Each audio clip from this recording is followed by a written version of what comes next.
Thank you so much to Manny for that wonderful introduction, and thank you to Brian and Andine and Voiceless for bringing me to Australia to be here with you tonight and for the rest of the tour. It's really an incredible honor to be able to not only talk about my work, but to be able to be associated with a group like Voiceless, who's been leading these efforts for what is a relatively short amount of time of only a decade, but have had incredible gains in that limited time. And also it's an honor to be speaking here with David Ritter. We were talking earlier about how when it comes to political activism, sometimes there are these imaginary lines that are created between I'm an environmental activist or I'm an animal rights activist, but they're really all just artificial. The overlap between not just the issues that are being defended in the environment and the animals, but the type of repression that these movements are facing are identical. So in my opinion, they're really one struggle and one fight. So it really means a lot to be able to be on the same stage talking about these issues. You know, I think the best place to start is with industrial animal agriculture. This is what it looks like, right? Happy cows and happy chickens and happy pigs and happy cowboys. All little red barns dotting the countryside in this idyllic farmland that we're all taught to believe is how animals are raised for food. I grew up in Texas, in Fort Worth no less, which is cattle country. It's the stockyards and slaughterhouses, and it has this iconic imagery that even as I was growing up, had no idea what was actually happening on these farms. And this is a carefully constructed image.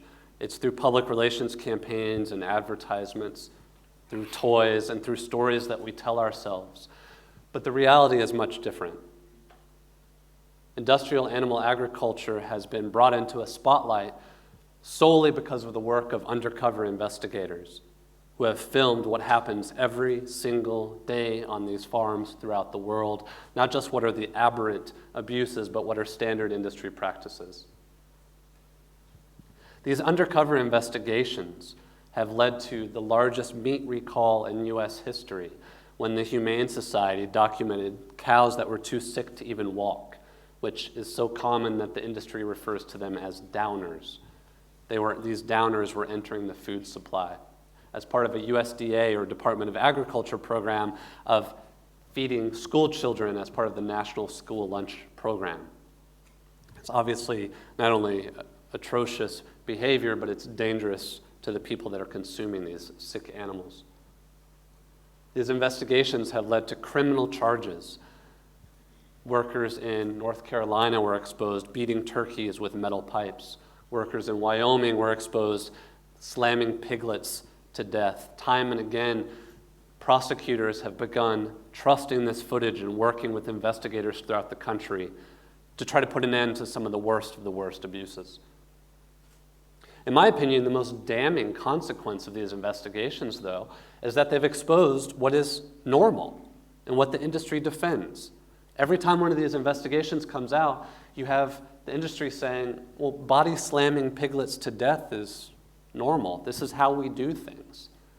And people have no idea that that's a normal part of life on a factory farm or a slaughterhouse. All of this reflects, I think, what Andine was talking about, this massive shift in public awareness and cultural values about how we think about these issues. In the United States, that's meant that there are new legal standards being developed. Often these are initiated by consumers, gathering thousands of signatures through organizations in order to have these issues up for a vote to eliminate some of the worst abuses like gestation crates and battery cages for chickens, which confine them in spaces so small they can't even turn around for their entire lives. Some research that's been done on these issues has found that those values are shared, as David was saying, by all of us. 70% of consumers have said that they would vote today to outlaw gestation crates or sow stalls, for instance. That consumer pressure has led to some of the biggest industries and biggest corporations having to change their own practices. So companies like McDonald's and Burger King and Wendy's and Subway and Walmart have all had to respond to those demands by changing their suppliers, by saying, well, we can't do business with X, Y, or Z anymore because they've been exposed as being part of this problem. I think one of the things that's most interesting to me is there was the first ever study of its kind in the Journal of Agriculture Economics, which found that when this media coverage exists, when media outlets talk about these issues or if they show photographs or video, the result is that consumers actually cut back on how much meat they eat. The response by the industry, though, has not been to change these outrageous abuses, to condemn them, to get behind industry reforms that would satisfy that consumer demand. Instead, it's been to call these people terrorists. One example is in California, where workers were exposed through cruelty so horrific that the Department of Agriculture actually shut down the slaughterhouse. I mean, that never happens, ever. The industry put pressure on politicians. Politicians put pressure on the Department of Agriculture. They sent a letter and said, this is economic terrorism, to photograph and to expose what's happening on these places. That's economic terrorism. And as a result, they opened the slaughterhouse back up. The message of this industry verbatim has been, we don't need these activists to police us. We can do it ourselves. But I think most people would be shocked to learn that in the US, for instance, not one single law protects farm animals during their lives. There are some laws that protect these animals at the point that they're being slaughtered, but even those exempt poultry, which are about 90 to 95% of animals that are killed. On top of that, you have about 25 states that have exemptions for whatever the animal agriculture industry decides are customary practices. So in other words, you have an industry that's killing between 9 and 10 billion animals every year, just in the United States alone, that is virtually unmonitored by any level of government. The industry wants to keep it that way.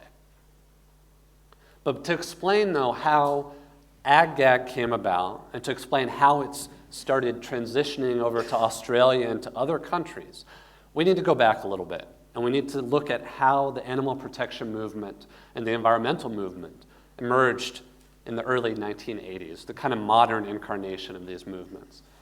At that time, you had national groups like PETA, People for the Ethical Treatment of Animals, publicly supporting more militant, illegal tactics by groups like the Animal Liberation Front.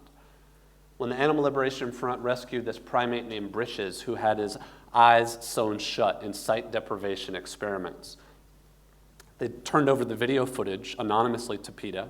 PETA used it for public engagement campaigns. They talked to politicians. It led to this really seismic shift in how we talked about these issues in the US. At the same time, even those more militant tactics like locking yourselves to bulldozers or blockading roads to stop forest destruction were regarded in the press as heroism. These people were seen as environmental warriors. So all of that was a really big problem for the corporations that were being protested. When you had a movement that was united within itself and that had widespread public support for this variety of tactics, it represented a concerted threat to business as usual. And so what they did was pretty brilliant. They just made up a new word. In 1985, they created the word eco-terrorist to shift how we think about these activists so that we no longer saw them as heroes or warriors. We saw them as villains and terrorists. So people that are rescuing beagles from animal testing facilities like this one in Italy, which people started just climbing over these barbed wire fences to free these beagles. That's not a sympathetic character. These are dangerous terrorists. They did this through ad campaigns.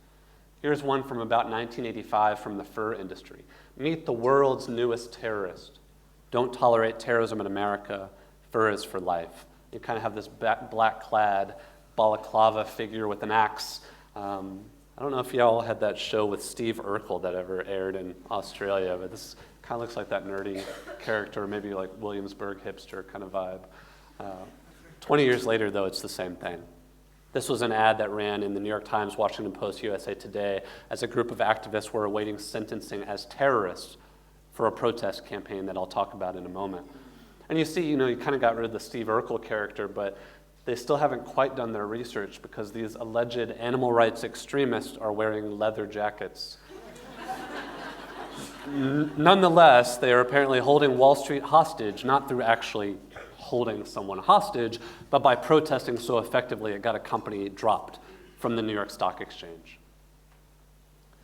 Now that logic is a little convoluted, so the industries have even taken out ads where they have this nice flow chart to explain how groups like the Humane Society are connected to terrorists. And the real brief version of that is that an executive at the Humane Society attended a holiday party of a group called the Humane League. Members of the Humane League had at one point worked with another group called Hugs for Puppies. Members of Hugs for Puppies had once worked with another group called Stop Hunting and Animal Cruelty Philadelphia. Members of Stop Hunting and Animal Cruelty Philadelphia once worked with another group called Stop Hunting and Animal Cruelty, the national campaign, and 6 of those members were indicted on a campaign of conspiracy to commit animal enterprise terrorism for running a website. So obviously, the Humane Society, the largest animal protection organization in the US and one of the largest in the world, is a terrorist group. And it's been really important for them to seize every opportunity to push this new term. So when you have movies like Hoot, which is a really popular kids movie and kids book, that had kids doing what kids tend to do, as David was saying, they like animals. They want to protect animals. And the industry sent out press releases warning that if you take your kids to this, it's softcore eco-terrorism for kids. And they may come out turning into one of these black mask figures. And no matter how silly all of that sounds, it was picked up in media outlets. And suddenly people were asking, well, is this softcore eco-terrorism? We should have this discussion. What is the real threat of animal rights activists? And the real threat of animal rights activists is illustrated here by the National Rifle Association. And this is my all-time favorite image I've ever come across because it really crystallizes what the problem is. And the nature of the threat is that these activists have taught lobsters to carry, taught owls to carry dynamite. They've taught lobsters to crawl on land. And I think the most dangerous of all is that none of the women shave their legs. But I don't know if you can see here that the guys do.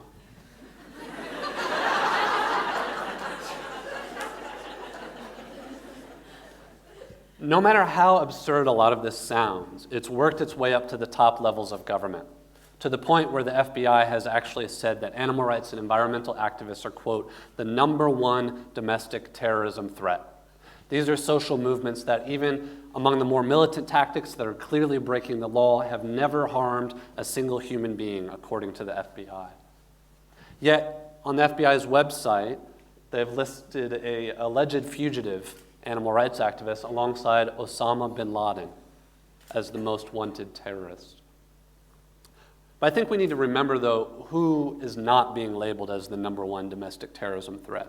And the people who are not the #1 domestic terrorism threat are people like Joe Stacks, who flew a plane into a government tax building in my hometown of Austin, Texas, killing himself and injuring many other people. Uh-oh, maybe I killed it. There we go. People like this. There's been a rise of the militia movement in the United States. You can see here they take these kind of armed selfies, and they're very proud of their access to automatic weapons and actually carry out some of those threats. There was recently an incident where a militia-affiliated farmer was being told that he can no longer graze his cattle on public lands, and rather than be evicted, he called out all of his militia friends and they set up snipers all along the facility. And then the government said, okay, we won't evict you from your land.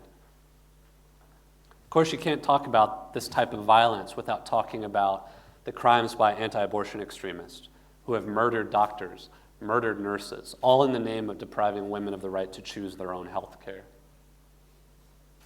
You know, you'd think if there's one instance throughout U.S. history that is off the table for debate, it'd be the bombing of the Oklahoma City building, which killed almost 200 people. According to a top-ranking Homeland Security official in Pennsylvania, one of the guys that's responsible, Timothy McVeigh, is, quote, not a terrorist, just very angry with the U.S. government.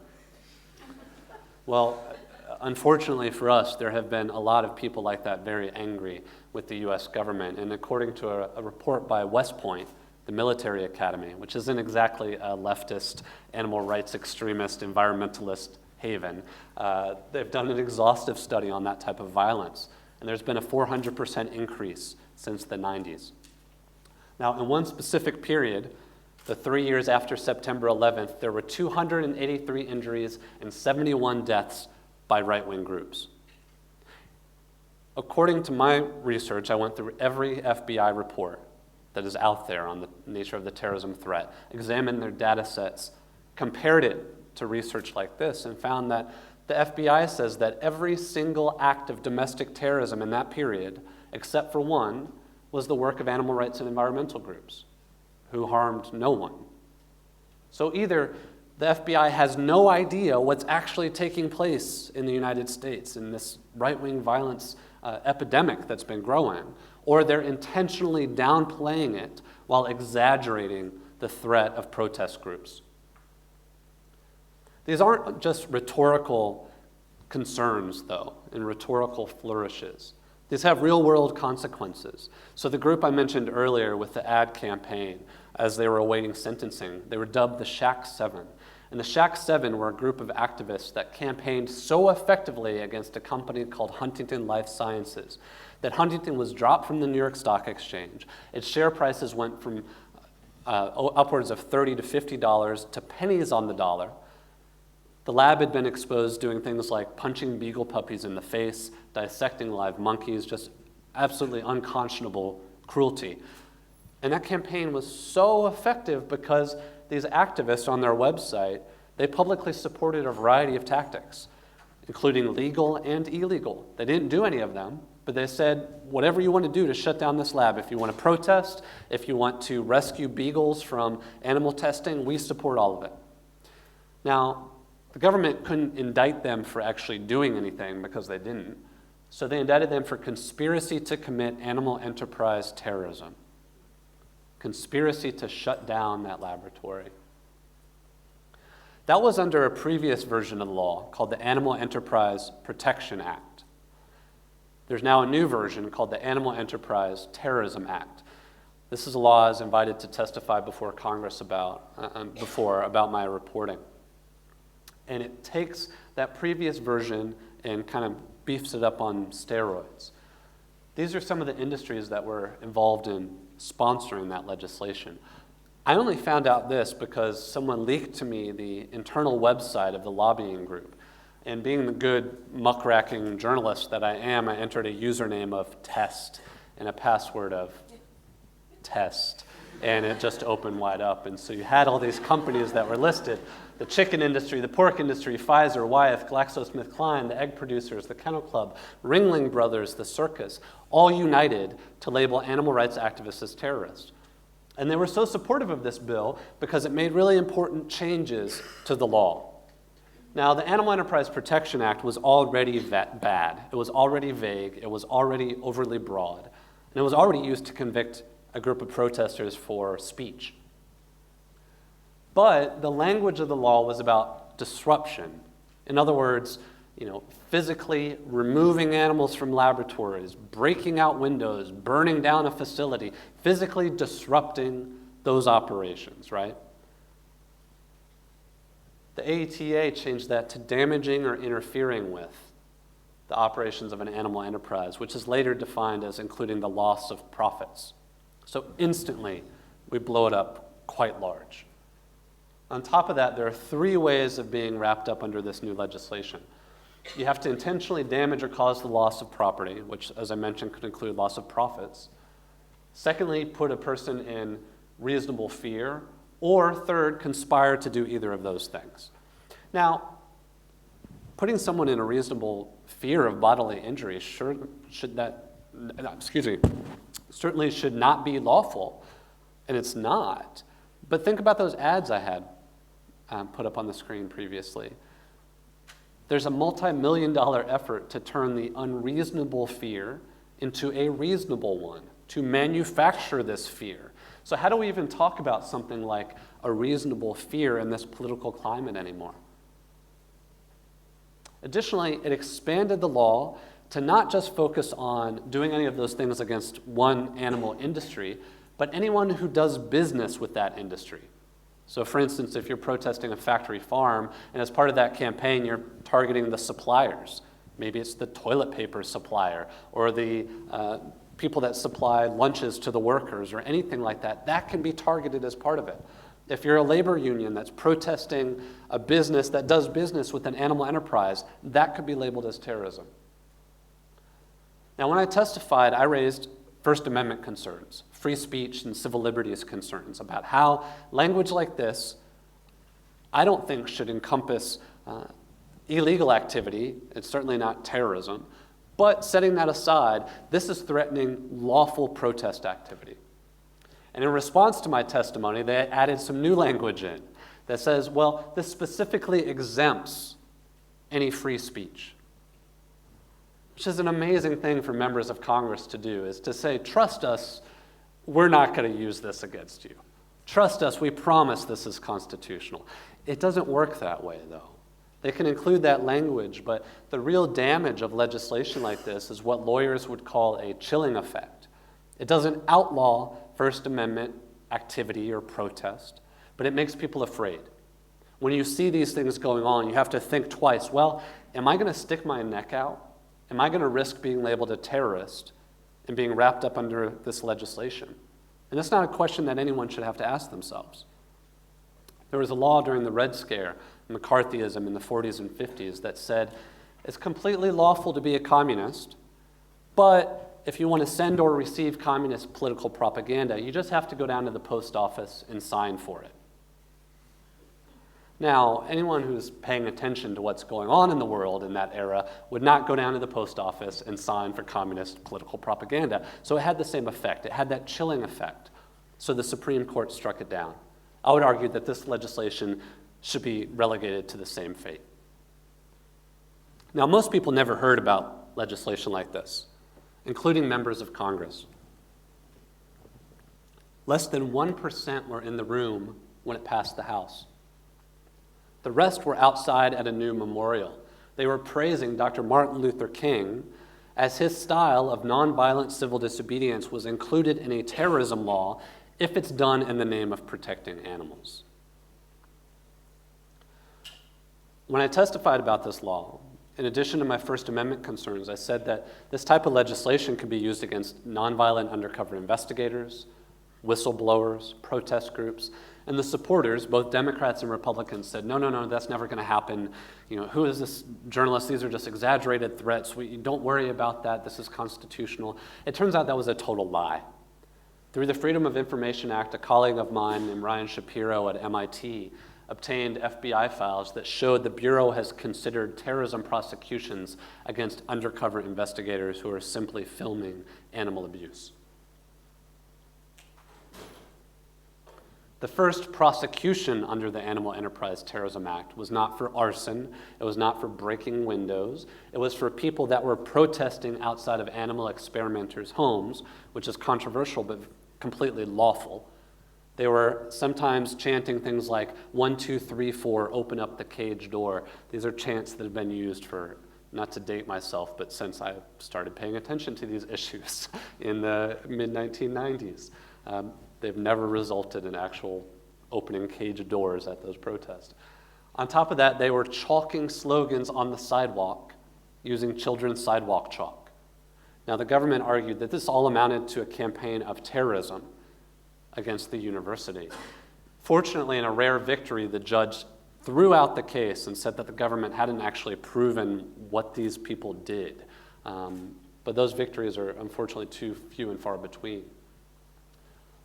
It's gotten to a point that all of that rhetoric and all of that mentality has been institutionalized by the top levels of government. So you have the FBI in training presentations like this one, teaching new FBI agents that eco-terrorists and animal rights extremists are a threat not because of violence, not because of, like I said, arson or breaking windows or stealing animals, but because of a public relations war.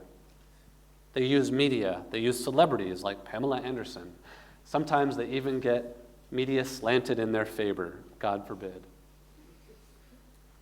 Through the Freedom of Information Act, which, by the way, is the U.S. open records law that journalists and academics can use to obtain information about what actually is happening, which is being curtailed every day. But nonetheless, these documents revealed that companies like TransCanada have actually sat down with law enforcement, given them PowerPoint presentations like this one, and told them how to prosecute nonviolent protesters as terrorists.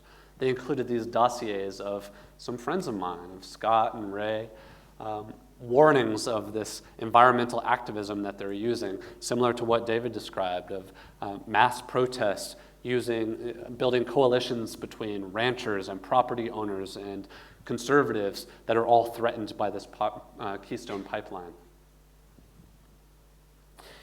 If there's one thing that I think historically everyone associates the most repressive eras of world history with, it's the creation of special prison units for people because of their political beliefs. We've heard about Guantanamo Bay, which President Obama promised to close and now has apparently forgotten about. Most people, though, have never even heard about these places called communications management units. These are special prison units that are within larger prisons that were opened without any administrative oversight, without any public comment period. In my opinion, opened secretly and illegally. They overwhelmingly house Muslim prisoners, about 90%. These are not the 9/11 hijackers of the world. These are people like Dr. Rafeel Dafir, who violated the economic sanctions by sending medical supplies to children, 5,000 children that were dying every month as a result of the US-supported sanctions. They also include people like Daniel McGowan on the left and Andy Stepanian. Daniel is an environmental activist who admitted his role in economic sabotage against logging equipment as part of the Earth Liberation Front. Andy Stepanian was one of the Stop Hunting and Animal Cruelty activists who I mentioned. They were both ended up in these secret prison units. There are two of them in Marion, Illinois, and another in Terre Haute, Indiana. They radically restrict prisoner communications with the outside world to levels that meet or even exceed some of the most restrictive facilities in the country. I was able to visit Daniel in a CMU, not as a journalist, although I think I'm the only journalist who's ever been in one of these places. I visited him as a friend. Press is not allowed there. Journalists are not allowed there. That's the whole point of these facilities, is to keep these kind of political cases away from the public spotlight. And in fact, when I visited Daniel, they told Daniel that if I wrote about anything as a journalist, they knew all about me going in. And they said if I wrote an article based on our visit, that they would put him in solitary confinement. Think about that for a moment. If a prisoner tells a journalist about these illegal, unconstitutional, and I would argue inhumane and immoral treatment, the prisoner can be punished by getting even worse treatment on top of that. When you visit the CMUs, the rest of the prison is completely shut down. The so-called normal or regular prisoners are all put in their cells as they march out these special domestic terrorist prisoners. The visitation occurs in a tiny room. You can put both hands up like this between bulletproof glass. It's live monitored by the counterterrorism unit. Prisoners are not allowed to hold hands with their wives or their nieces or nephews. They're not allowed to hug someone. They're not allowed to speak in any language except for English. Restrictions that go against a body of research by the government of the proper and humane way to treat people in prison. Now, the government, in recent documents that were released, describe these places as facilities for prisoners with inspirational significance. That's brilliant, isn't it? Inspirational significance. I think this is one of our new terms in our lexicon post-war on terrorism in September 11th. I would argue that inspirational significance means that these are political prisoners in political prisons who are there because if their message got out, which Andy and Daniel have repeatedly been on major media outlets, more than their co-defendants, people would be outraged. People would be inspired significantly. Now, apparently, even exposing things like this is a terrorism threat. Through the Freedom of Information Act, again, I received documents that the counterterrorism unit has been monitoring my articles, lectures like this one. They even included this really nice write-up of the book, which they described as compelling and well-written. So, I hope that if the counterterrorism unit likes the book, You will too. Voiceless is kind enough to let me have some outside for sale if you're interested. That's the end of my pitch, I swear. But also right now, I'm involved in another lawsuit because the FBI is refusing to turn over additional documents about me and about my work and about my book. And the argument they're putting forward is really twofold. They're telling me, one, I'm the subject of a current terrorism investigation, which doesn't feel really good to hear coming from the FBI. And the second is that this is such a threat to national security that they can't even tell any of us in public why I'm a threat to national security and why other people as part of this lawsuit are a threat. They have to discuss it secretly as part of what are called in-camera briefings to a judge. So we have no idea what's being said. Hopefully it's more nice things about my work, but I don't necessarily believe that. When I first started writing on these issues 15 years ago, I never would have thought this recent trend would have been possible. You know, it's one thing to talk about this kind of draconian legislation when people are actually breaking the law. That's one type of discussion to be had. But now there are new laws being introduced that specifically target people who photograph and videotape illegal activity in many cases. These so-called Ag Gag Laws have already passed in multiple states, and now they're coming to Australia. Some of these laws have been on the books dating back to the 1990s in the US, but remember, it was a much different political climate and technological climate then.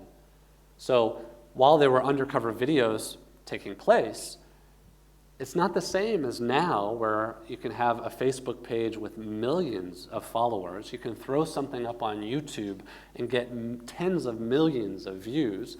On top of that, you can buy undercover video equipment online. You can even buy drones online, which I'm researching right now because I want to get one. All of this is completely accessible, and it makes it so that type of tactic is easier for people to do, and it's easier for all of you to see. And that's why this has really become on the industry's radar in the last couple of years. There are three types of Ag Gag laws that are being debated in the states. You know, the first and the initial type were those that specifically criminalize photography and video.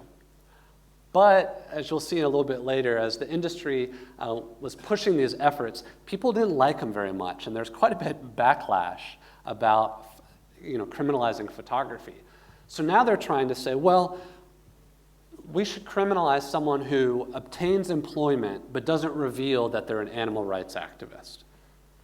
Some of this language is so broad that if you apply for a job at a farm and you're also a member of the Humane Society or an animal protection group, which you would think those are the people that you would want working on a farm who actually care about animals, that could be a criminal offense. Now, of course, I would argue that if you misrepresent yourself on your resume or CV, you could get fired, you could lose a job, you could be reprimanded, I could get kicked off of the Voiceless tour by making things up, but you shouldn't go to prison for it. The third type is what is referred to as mandatory reporting. And the industry is saying, we want everyone to report illegal abuse and animal cruelty. You just should have to turn over that footage within 24 hours to police. Oh, and by the way, you can't release it to the media first. So it's kind of an underhanded way of attacking people like me and putting my journalism at risk, my sources at risk.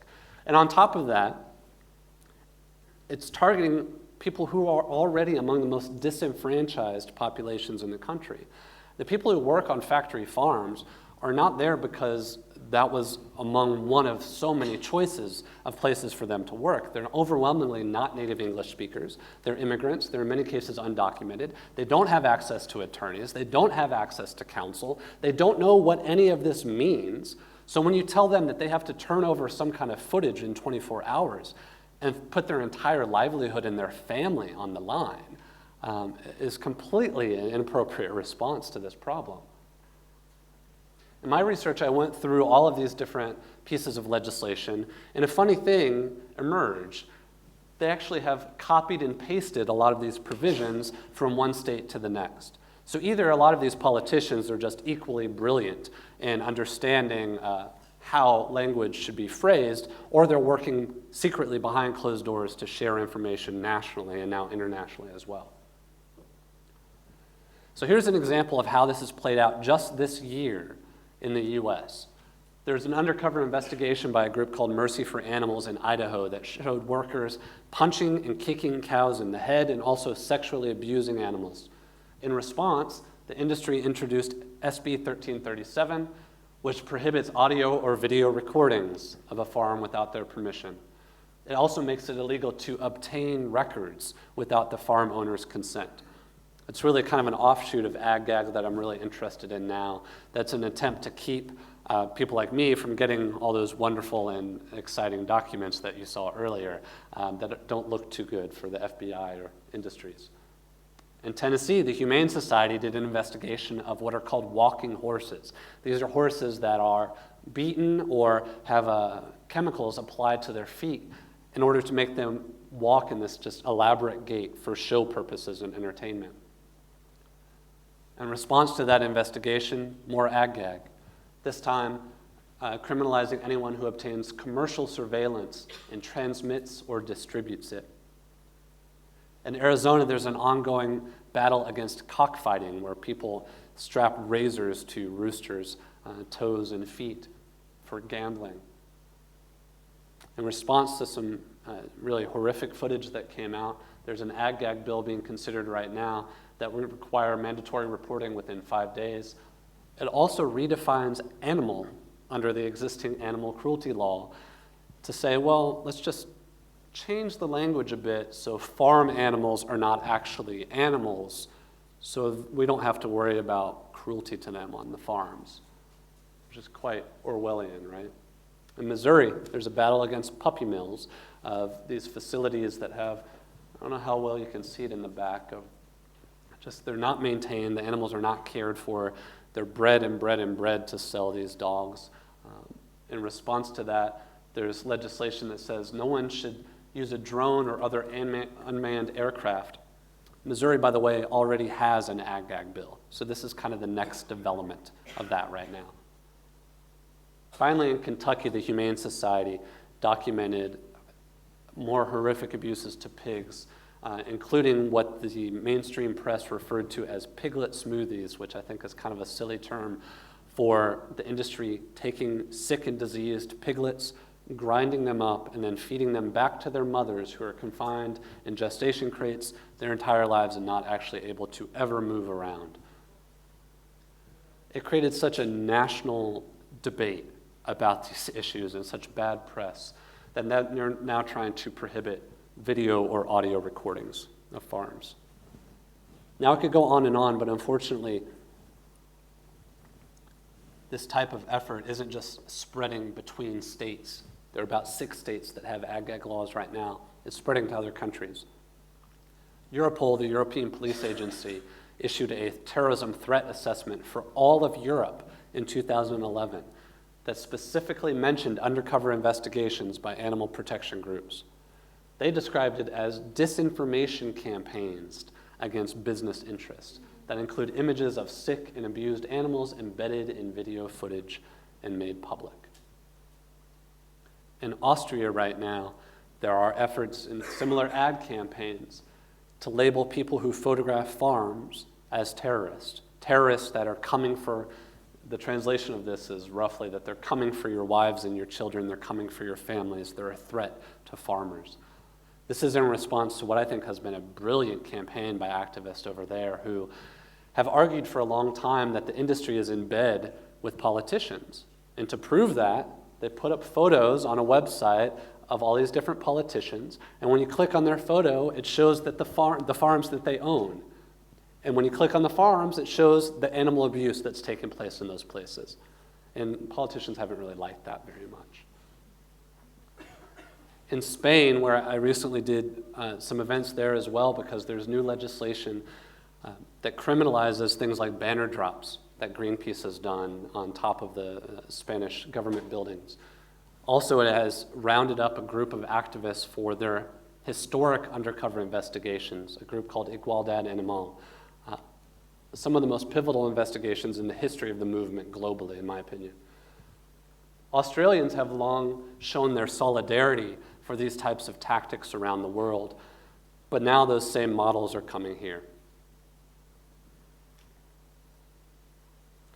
As you heard earlier, there have been statements by Katrina Hodgkinson comparing undercover investigators as akin to terrorists. You also have support from multiple politicians on different sides of the aisle for US-style Ag Gag laws, specifically mentioning them by name, saying, well, the industry here should have the same protections as the industry in the United States. Let's just kind of pick it up and drop it over here in a completely different legal system. But we'll use the same type of legislation. I would argue it really should come as no surprise to anyone that this is happening.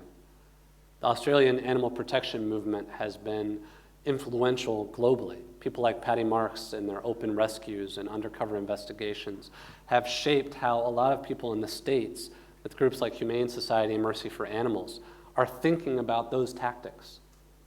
I mean, I can't overstate how powerful those types of tactics have been to many people all over the world.